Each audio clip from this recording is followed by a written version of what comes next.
Active news. Congress senior నాయకుడు VH కళ్లల్లో ఆనందం కోసమే సీఎం రేవంత్ రెడ్డి బతుకమ్మ కుంటపై తొందరపడ్డారని న్యాయ పోరాటం చేసిన సుధాకర్ రెడ్డి అన్నారు. సుప్రీంకోర్టు తీర్పుపై హర్షం వ్యక్తం చేశారు. తన 7 ఎకరాలను హైడ్రా కమిషనర్ కబ్జా చేశారని మండిపడ్డారు.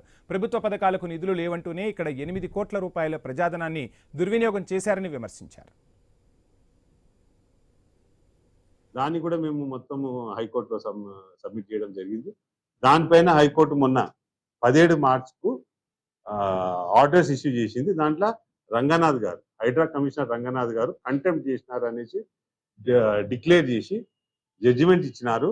ఎస్, ఆయన కంటెంప్ట్ చేసినారు కనుక ల్యాండ్ని పర్జింగ్ చేయాలి,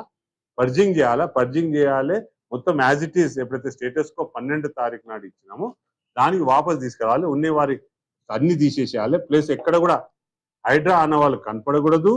ఏవో స్ట్రక్చర్స్ ఏవైతే మేము ఫొటోస్ అన్ని పెట్టినాం, స్ట్రక్చర్స్ ఏవైతే వాళ్ళు పని చేసినారో స్టేటస్ కో తర్వాత మొత్తం కూడా తీసేసి యాజ్ ఇట్ ఈస్ ఆ స్టేజ్కి తీసుకురావాలనేసి మనం ఆర్డర్స్ ఇవ్వడం జరిగింది.